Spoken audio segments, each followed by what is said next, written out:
Just great. Well, I think pretty much every game that we have left on our schedule, and I think you're all witnessing what the Big East is truly all about, because it's probably one of the toughest it's ever been, because the teams that were traditionally at the bottom have gotten very competitive, and no one knows how this conference will shake out. You can only guess. At this period of February, you're starting to see who some of the better teams in the country are. I think if I had to say who the top three teams would be, it would be, Florida, Michigan, and Kansas, and I don't have an order, and Indiana could be thrown at the top four, depending on this weekend. So it's going to change. Musical chairs will be played, but it'll be very exciting down the stretch. You said it'd be strictly a guess about. Do you have a guess about the Big East? I don't. How it would turn out, I really don't, because I watched Rutgers play Cincinnati the other night, and Rutgers led for almost the entire game, and it was anybody's ball game. I watched Cincinnati Marquette, overtime game, and Cincinnati was up 20. You watch Villanova play, and they beat Syracuse, and they were leading Notre Dame the whole way. So I can't figure it out right now. It's just, Where do you think you guys fit in after that? Those four that maybe were separating from them? I think we're right where our ranking is, probably 13, 12, 13, right where the ranking is. Halfway, I guess, about halfway through the Big East. Are you pleased with where you are? Are you about where you thought you'd be? Was The only thing I'm disappointed in is losing the Syracuse game. But John Wooden has said many times that in preparing for a team, that after watching the tape and going away, you're disappointed you lost, but you're very pleased with your performance. And I like to learn lessons when we win, certainly. I was disappointed in the Villanova game. The Georgetown game was just could have gone either way. So I'm not, I know the areas that we've got to get better at, and but I'm pleased with the guys' attitude, the way they work. I think, like most of the teams in the country, you have to get better at certain facets of the game of basketball, and we still need to do that. Wayne will practice. He went to individuals today. He'll practice today and tomorrow. He will play on Sunday. How much, I'm not sure. Start. He will not. Do you think there's a point where a veteran team is less likely to continue improving than a young team? Yeah, I think that there's some truth to that, but it all depends on, for instance, I think Shane Bohannon is a much better defensive player this year, but he has a lot of upside. He's just a very distracted young man. He had a very difficult time. And I think that's probably true of this generation. They're so distracted that they have a very difficult time paying attention for a long period of time. I asked my players this question: can you sit down and read for a half hour without looking at your phone or something? And they all said no. So that's why there's tremendous upside in these guys, because they're very distracted.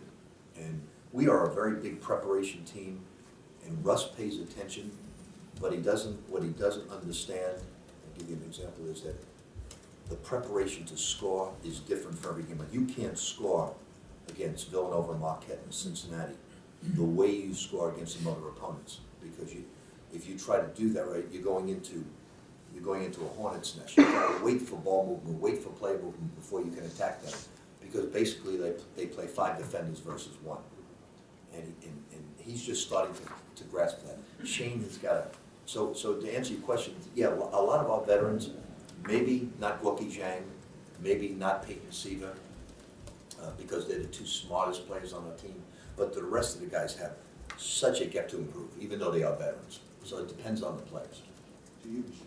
Nationwide, do you see young teams making more strides at this time of year than team? Well, the reason I don't think that that's true is I think there are a lot of young teams that run into a physical wall, a mental wall, that just get tired.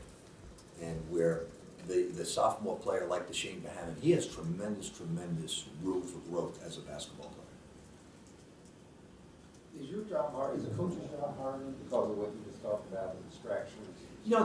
It's in all different decades, I could say things have changed. But these guys are great guys. They're just fun to be around. They make it a lot of fun for you, but they just are very, very distracted. Like, as we get ready to play the game and we have a half-hour film session before the game, you could just see it in their eyes. They're done with that. They're done with it. They want to get on that court and play. Like the night before, the day before, they're fine. They're zeroed in, but they are very, very wound like a drum and ready to go. So you just have to keep your edits very short before a game. The last time Marquette was here, quite a game. And so many of your teams still hear from that. What do they remember? Do you guys ever talk about that comeback? Well, it was an unusual comeback, an incredible comeback. A lot of, you almost had to do everything right to come back that margin during that time. And, you know, we don't want to have to experience that again at home. We're very excited to be part of that victory, but we don't want to do it again. And this is a very good defensive team, a very good offensive team. They execute really, really well. They probably only played one really poor game this season, and that was the team I mentioned as being one of the top three, Florida. And Florida totally understood how to play against Marquette. They shoot a lot of free throws. I think it's making more free throws. Well, their scheme is they want to get either with a post pass or a dribble penetration. They want what they call paint touches. They want their offense to get into the paint multiple times, as many times as they get into the game, and whether it's transition, post pass, dribble penetration, and the fruits of that type of basketball is you get to the foul line. They do an excellent job on defense, attacking the ball, handling pick and rolls. They're a great slapdown team in terms of stripping you of the basketball if you come too close to the extra defender. In the Big East tournament, you guys were able to turn them over 26 times, and it seemed like Junior Cadogan was their primary ball handler. Do they have more guys now to kind of maybe take the pressure off of him? They do, and Junior Cadogan has, like Peyton Siva, has really improved, really gotten a lot better. So, you know, I don't think we'll have that type of success against him this time around. Do you substitute differently against a team that has this emphasis of getting onside and getting the foul up? It puts a lot of pressure on your defense to stay out of foul trouble. A lot of pressure, because they will throw the ball to God every time inside, and he will take the guys on. He is he's like a tractor trailer type of guy in terms of you're not getting around him too easily. And then when you trap him, he's able to take the trap on. And he's also a very good passer. And then the worst thing about him, for us, is the fact he's an 80% foul shooter. How does that affect your substitution pattern? Well, it affects how we play the post. It doesn't affect our substitution patterns as much as it affects how we play the post. Kevin's situation, where does that stand right now, Kevin? He practiced yesterday for the first time. You know, whether he'll play or not remains to be seen.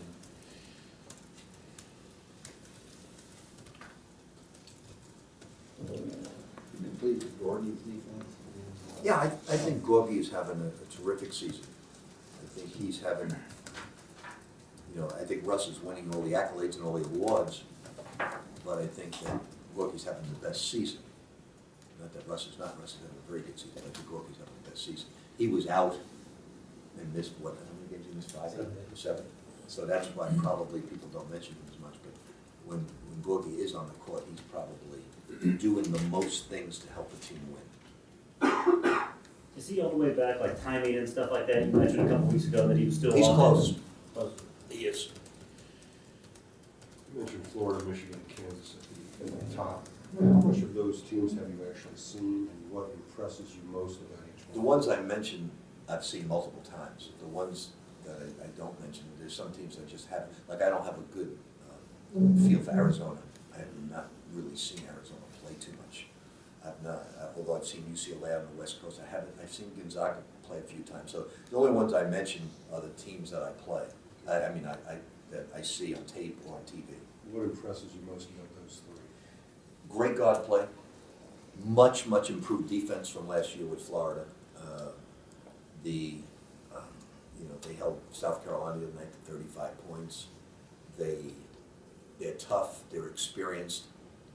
They knew they should have beat us last year, so I think they're very they're very motivated to have a great season and go further than they were last year, because they outplayed us last year.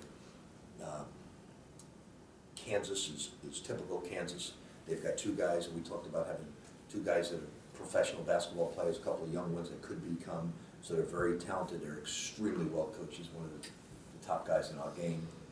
And Michigan's having a great year in terms of, the one constant common denominator with all those teams is they have very good guard play, very good guard play. And Indiana, you know, I think also I could throw in the mix.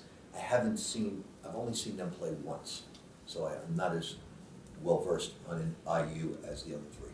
The three teams, well, four, that you mentioned, none of them are on your schedule.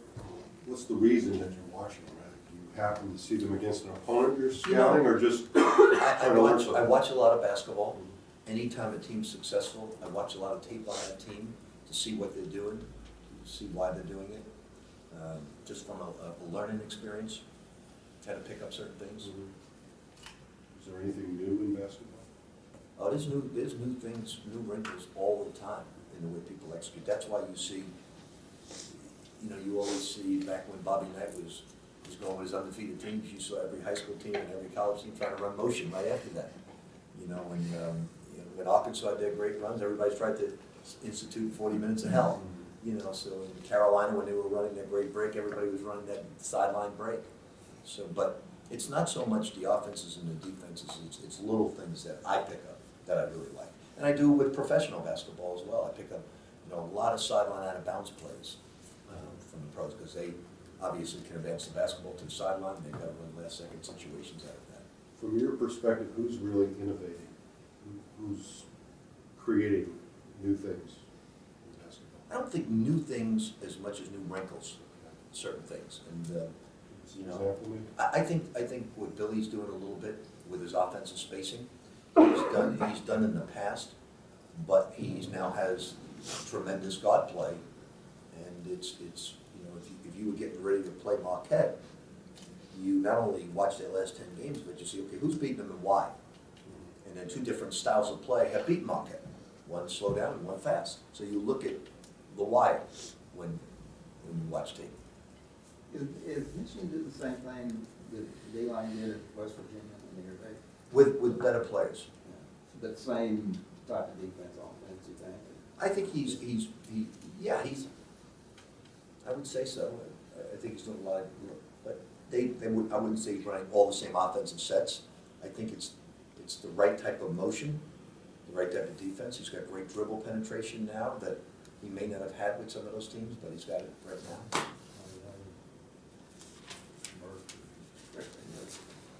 With Wayne, I mean, obviously, back on this one game, it wasn't too serious. Was it something that had happened before with the shoulder? Or No, it's very similar that you watched on ESPN with the Dwight Howard injury, almost a carbon copy of that.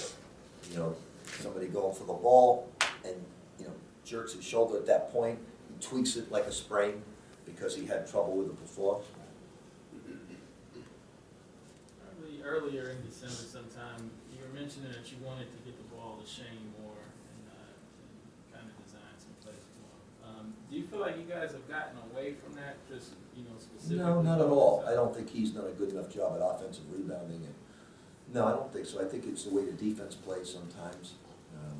You know, we try to get the ball to Shane a lot, but he drifts. In other words, we'd like to get it more closer to the lane, and he wants to drift 10 or 12 feet from the basket where he can go to his isolation moves. The problem is when you play against Villanova, Marquette, and Cincinnati, they don't give you the 12-foot drift. They come after you right away.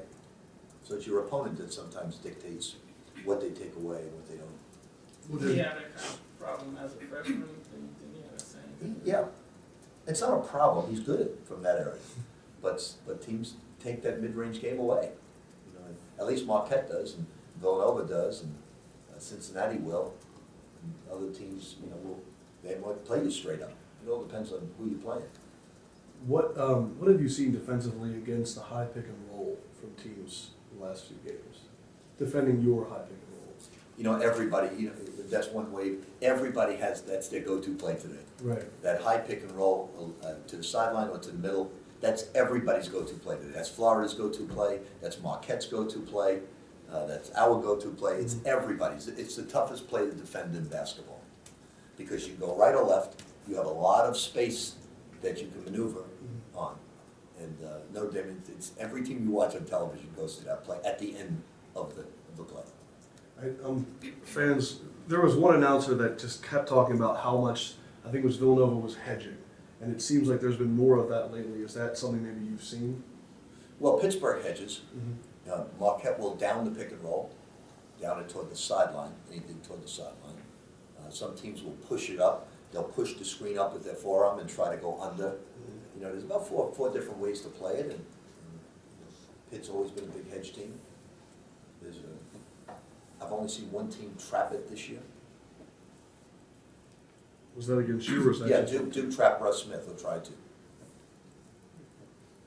I know you're focused on getting this team peaking come March. So you're gonna ask me a question? That I have to look into my crystal ball. No, but with the parity that you talked about in the Big East this year, how important is this stretch this week with 2 road games and then a big one coming in? I think it's all important, but, you know, look, guys, we went to 2 Final Fours where March was important.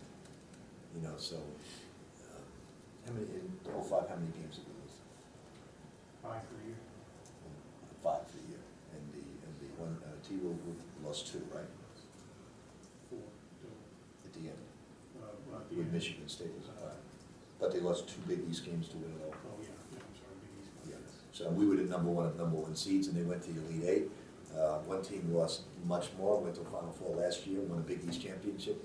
So you just never know. There's no that this week, this stretch is important, or that stretch is important.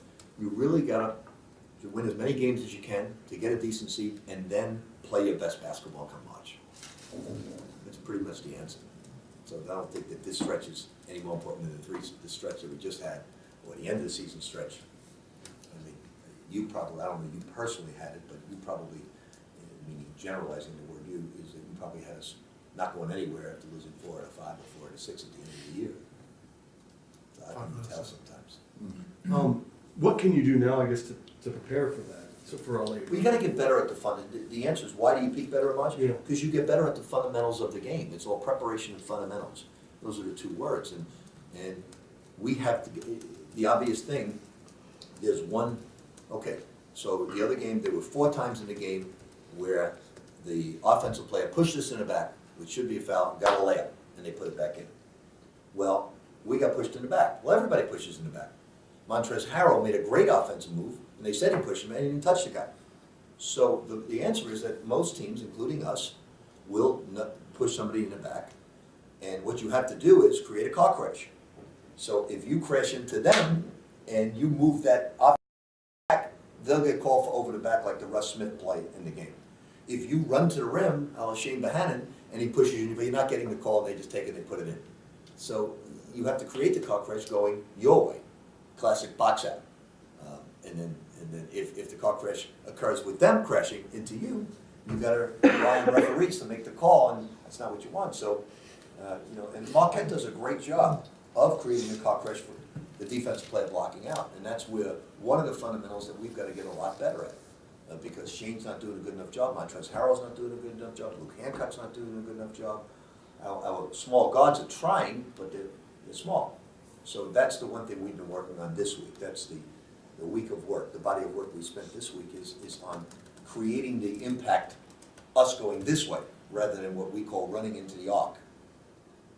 And you saw it in one of the, Adams just hit Gorky, and Gorky has a weak lower body, and he went where Shane and Montrezl do not have a weak lower body, you know, that type of body. So they should be creating that impact, and they're not doing it. And that's what we're trying to work on. One of the many things we're trying to work on. Free throw shooting, you know, some of the other aspects of the game. Is there any way to explain 50% free throw shooting one night and a few days later, 75% or whatever? That's the distracted basketball player of today's generation. And, you know, we had a long talk about that, and the other day in practice, I was very happy to see it. You know, right away, Peyton was going to go to the line. We were working on blocking out on the free throw line and an offensive set coming out of the free throw. And Shane said, "I'm shooting it," and he grabbed the ball from Peyton. And then Gorky said, "I'm shooting it," and That's the thing we tried to stress. If you gotta wanna get up there, I don't care if you're 0 for 5, it's the same thing with jump shooting. Trying to get to Luke Hancock, I don't care if you're 0 for 7, man, you're a 3-point shooter, shoot the ball. What is it today? Maybe there's fewer basketball junkies. You mentioned, I think, Peyton and Luke are basketball junkies. Why are there, what is it today? Well, I think it's, there were some players that I thought were basketball junkies when they got here, Chad Miller, and then he went to Creighton, and Creighton coach I spoke to, who's now the Oregon coach, said to me, it's just, he just never got in the gym, and we thought he was because as growing up, he had a father that worked him out all the time, and then basically he said, I'm tired of that, I don't do that anymore. So a lot of times it's that young man who gets pushed so much at an early stage, by the time he gets to college, he says, I like a lot of other things about college. So fewer basketball junkies today, I think, are probably because they play so much in high school, and they got their quickness coach, they got this coach. Like right now, we have a few on our team, and I think why King said it best and Kevin said it best, he said, Coach, that's part of every team today. Every team today is distracted, Coach, because of the technology today. And every team today has only 2 or 3 gym rats on it. And so it's true of every team. And we have a few on our team. What we try to do is, like Shane last night texted me and said, I'm going to the gym, Coach. And I said, great. And I'm trying to make him into that because he needs that. And, Russ became a gym rat. He wasn't that way. And he became, and he saw a lot of improvement in his game. So Peyton and who else? I guess Peyton and Russ and Luke are our 3 gym rats. Any white suits on Sunday? I don't think so this year. I think it's, I don't think so, I'm almost positive no. And only because of I'm really concerned about this game. Not that I wasn't concerned about it. We lost a couple of those other games. I don't know, I just feel a little self-conscious, it's gonna be 0 degrees. Has anybody kind of put you and said, come on, wear the lights? My daughter and niece Christine is, you have to do it, you have to do it, you have to do it. And I said, you girls are just exaggerating this whole light stuff, so it's not, we're just gonna go in a different way this year. You said you were a little concerned about this game. Where you been? I didn't even know you were there. So how do you go into, Stephen not get to the free throw line at all last game, but he had 10 assists, so is there gonna be another effect of this game, or has him being a gym rat? Do you think that's a negative, the fact that he didn't get to the line? I don't know. I don't know, just somebody does? No, I was just asking, do you think that effect could have the same on the Marquette game? I think Peyton Seaman had a great game last game. And how many points he got? 2, 4 points? I think he played great. And he understood his role. I never worry about Peyton at all. He's one of the few guys I don't really worry about Peyton except foul trouble. I don't worry about whether he gets the line, not getting the line, score or doesn't score. I worry about Gorgie and Peyton, whether they get the foul trouble. That's what I tried to, going into the second half, I try not to let either guy be in foul trouble. Because we need both of those guys to win. Could you maybe pass the white suit to like Vinny or something like that? Keep the streak alive? To Vinny, Yeah, you could. Someone's it's a gonna very wear it. expensive suit. I don't waste that fabric on Vinny. He really would look like this. I think maybe the jacket could, if we, let it could up. go over one arm. Anything else? Coach, can I ask you a horse racing question Yeah. real quick? What's up with, bring us up to date on Golden Sense?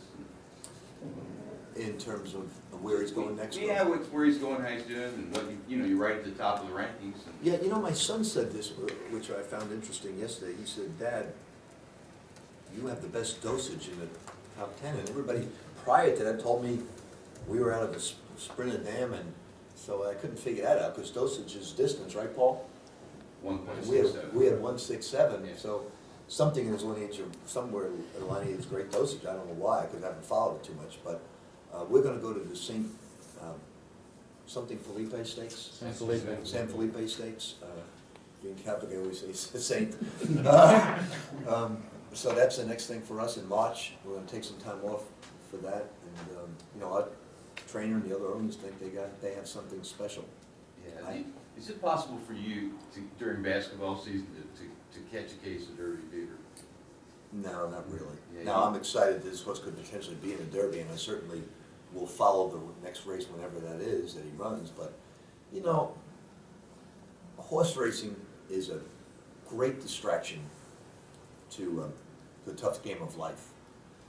But for us, it's basketball. Yeah. And somebody said, what would you rather go to a Final Four or win the Kentucky Derby?